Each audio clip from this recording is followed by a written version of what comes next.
everyone for online classes. I hope everyone are doing fine.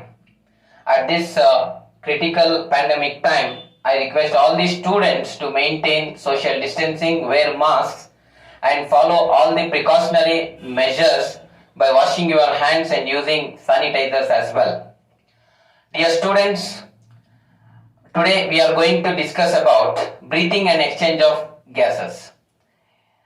So here I am going to give you a few important synoptic points which are very necessary in this chapter.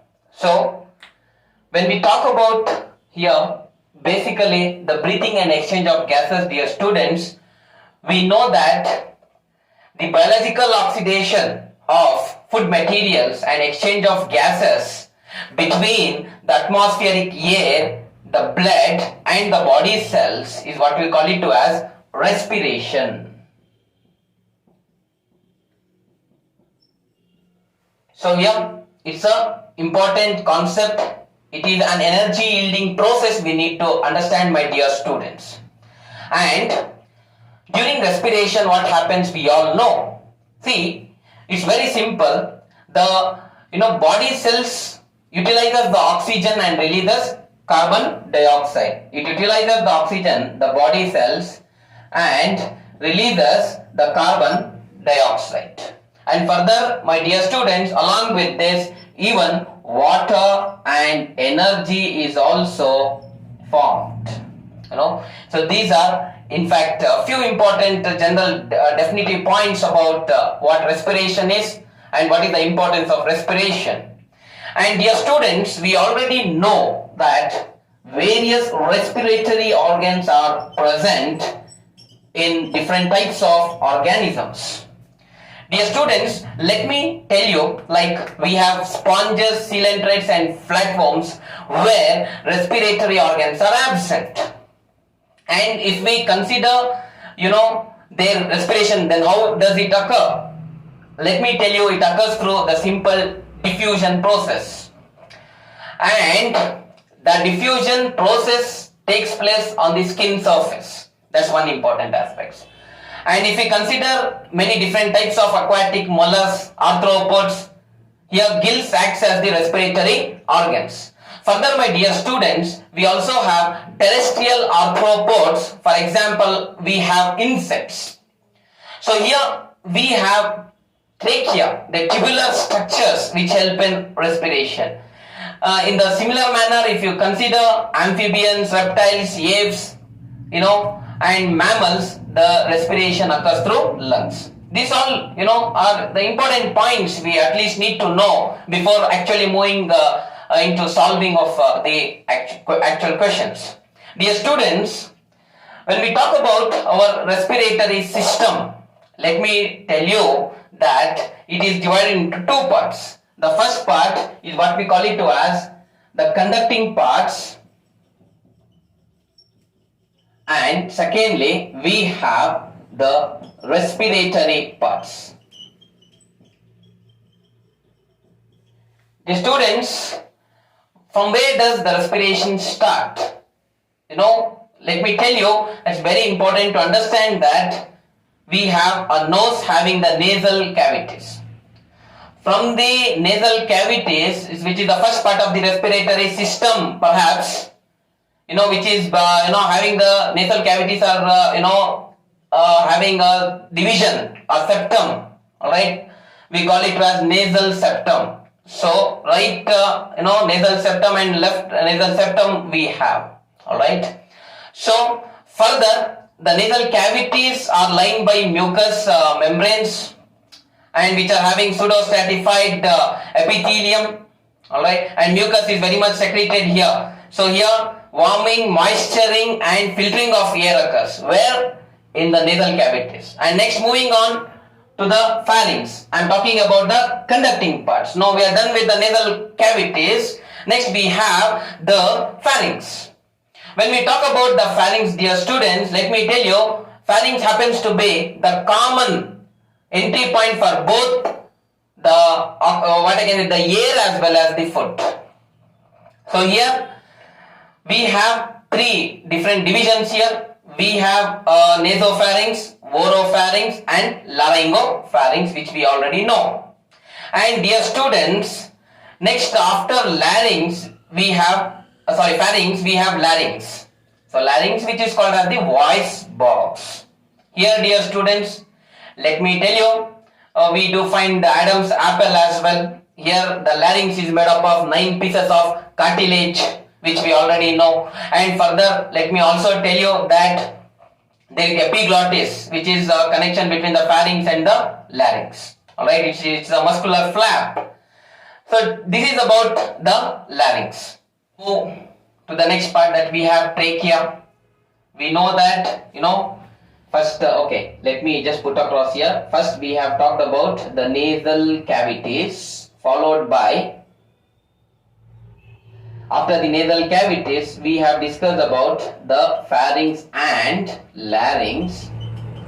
Let us also know few important synoptic points about the trachea. See, trachea is also called as windpipe, 12.5 centimeter long and 2.5 centimeter in diameter. Dear students, it extends from the larynx till the 5th thoracic vertebrae. From the larynx till 5th thoracic vertebrae, alright, and just in front of the esophagus it is situated. Dear students, let me tell you, we can find around 16 to 20 cartilaginous rings in the trachea.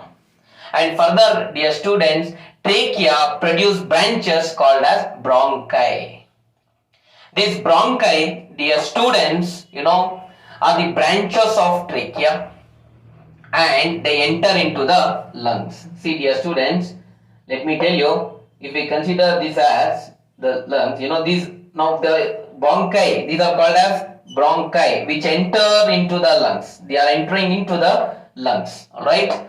So this is very important to understand, my friends. And now this bronchi, what we have, again it divides to form primary bronchus, secondary bronchus and tertiary bronchus, to go with even bronchioles. Dear students, this is very important, and further bronchioles will produce terminal bronchioles, respiratory bronchioles and alveolar ducts. Alright, so this is about the conducting parts of our respiratory system. Next, dear students, let us also understand about the respiratory parts. Here, the respiratory parts, basically the most important, respiratory organs are lungs, we know that. So first is lungs. Alright, so lungs, we have, right lung and this is the right lung and this is the left lung. Alright, and here, dear students, we already know that the lungs are covered by ribs. Alright, we have the ribs which are covering the lungs, and lungs are covered by, important pleural membrane. Alright, their outer pleural membrane and inner pleural membrane, 2 membranes are present. So between that, pleural cavity is there. In the pleural cavity, as we have discussed, pleural fluid will be present, which avoids the damage of lungs during its friction. Alright, and dear students, let me tell you, when we talk about the basic units of lungs, they are called as the alveoli. And dear students, here 300 million alveoli each lung is enclosed by.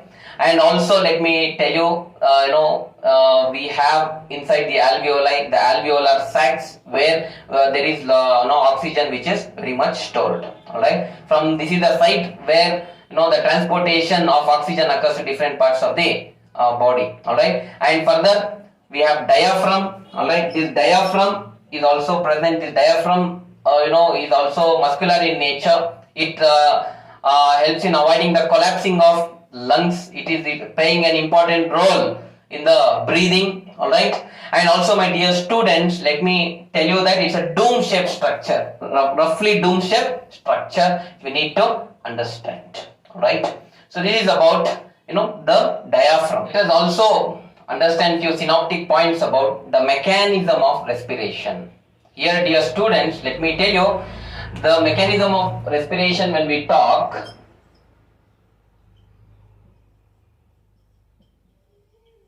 it is having 4 important steps. The first step we have here is the important step it is, we call pulmonary ventilation or breathing. Alright. So breathing is the first step. It is also called as what? Pulmonary ventilation. Then secondly, we have external respiration. To go with that, we also have internal respiration. Alright, and fourthly, we also have cellular respiration. So these are the four important mechanism steps of respiration. Dear students, firstly, breathing or pulmonary ventilation, when we speak, it's a mechanical process where the process of entry of air into the lungs and expelling of that's what air, the carbon dioxide, outside, is what we call it as the breathing or pulmonary ventilation.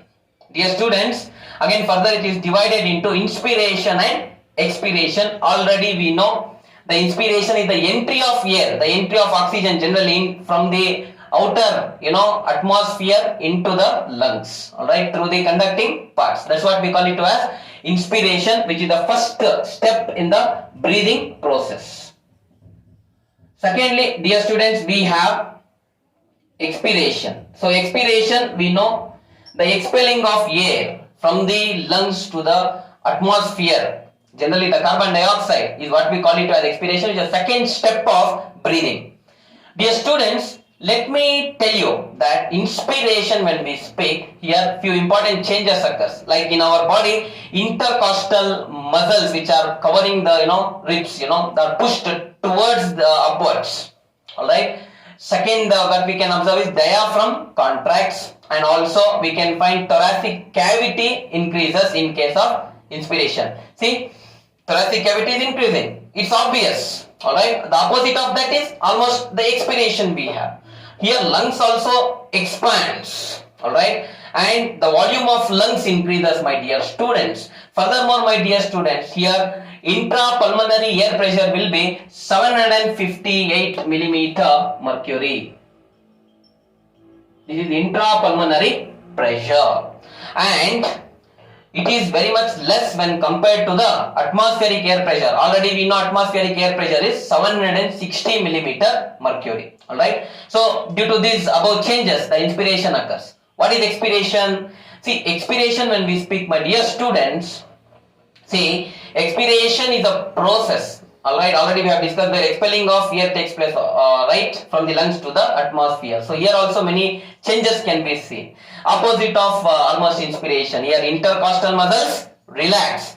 Ribs comes back to normal position. And further, my dear students, here diaphragm also becomes, getting my point, relax. See, when we talk about the lungs, no diaphragm, this is, the dome shape. It comes back to the normal position. Alright. So that means to say, in case of expiration, the diaphragm will be flat, and in case of expiration, it comes back to normal dome shaped. Alright. And there is decrease in the volume of thoracic cavity, and also, my dear students, volume of lung also decreases in case of expiration. Further, my dear students, let me also put across that intrapulmonary pressure here would be 763 millimeter mercury. Alright, which is quite high when compared to the atmospheric pressure, that is 760 millimeter mercury. Due to these changes, the expiration occurs, the movement of the air from the lungs to the atmosphere takes place. So this is about the first important mechanism, that is breathing.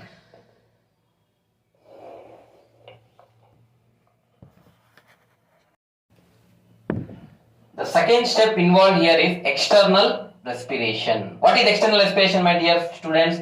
The exchange of gases such as carbon dioxide and oxygen, which occurs between the blood and the air. Are you getting my point, students? So this occurs due to between the oxygen and carbon dioxide are exchanged between the blood and the air, atmospheric air. Alright. So this is due to why? This is due to differential partial pressure in the respiratory gases. Alright. See, partial pressure of oxygen. Are you getting my point? So here when we talk partial pressure of oxygen, in case of alveolar air would be 105 millimeter mercury. alright, and partial pressure of carbon dioxide would be around 40 millimeter mercury, alright. So this is in case of what? Alveolar air. Sorry, we are talking about alveolar air here, dear students, okay, not atmosphere. So when we talk about these two, alright, and oxygenated blood, we are comparing with what? Sorry, deoxygenated blood. Deoxygenated blood. Here, please understand that the partial pressure of oxygen would be, alright, only around 40 millimeter mercury. Partial pressure of oxygen is 40 millimeter mercury, and the partial pressure of the carbon dioxide in deoxygenated blood would be much less, higher when compared to alveolar air, that is 45 millimeter mercury. Now you can see the difference between these two, my dear students. See, partial pressure of oxygen is 105 millimeter mercury and partial pressure of carbon dioxide is 40. When compared to this, partial pressure of oxygen is very much less. So what happens here? We can easily say that the deoxygenated blood, what happens here? Carbon dioxide from deoxygenated blood diffuses into alveolar air. Alright, that's one point. And second point, what you need to remember, my dear students, is that also we can say that the further we have the partial pressure of carbon dioxide here as 45. No, so here from the alveolar air is what? 40 millimeter mercury. So here also we can say that the elimination of carbon dioxide occurs through expiration. Alright children. So let me tell you, carbon dioxide from deoxygenated blood will diffuse into the alveolar air and eliminated outside. Alright, that's very important to understand, which is a very important step here. And secondly, see, from the, alright, we can say from the, see here 40, as the 40 millimeter mercury is the here important what we can say the partial pressure. So that difference we need to understand as compared to here 105. So here there is from here alveolar air, the carbon dioxide will be diffused into the deoxygenated blood. Dear students, we have next internal respiration. So exchange of gases between the blood and the body cells. Here also due to differential partial pressure it occurs. Alright, see, let me tell you here the same blood capillaries and the body cells we need to consider. Alright, here when we talk about this, the blood capillaries, and we are talking about the body cells. So in case of the blood capillaries, the partial pressure of oxygen will be around 105 millimeter mercury, that is PO2, partial pressure of oxygen. And with respect to the carbon dioxide, it would be around 40 millimeter mercury. And in the case of body cells, the partial pressure of oxygen would be around 40 millimeter mercury, and partial pressure of carbon dioxide would be around 45 millimeter mercury. Here, remember that what happens, the most important point you need to remember here is that carbon dioxide from the body cells will move, are getting a point, to the, are getting a point, blood capillaries due to the difference in partial pressure. That's the most important aspect you need to remember with respect to what I can say, the internal respiration. Alright children, so this is very important to understand. Further, cellular respiration, here the air, the oxygen will be obtained by the cells for, as already said by me, to utilized by the body cells and releases carbon dioxide and energy. That's what we call it as cellular respiration. Alright, and we already know how does the transportation of oxygen and carbon dioxide occurs in our body. Alright dear students, let me just give you a glimpse of it. See, let us consider out of 100 ml of our oxygenated blood, we have 20 ml of oxygen. That we can say that 20% of oxygen is present in 100 ml of blood, rather in simple way. So out of which 3% of oxygen will be diffused in the plasma. 97% of our oxygen is associated with hemoglobin, that is called as oxyhemoglobin. 3% in the plasma, 97% in the gets associated with the hemoglobin, that is called as oxyhemoglobin. That's one important aspect.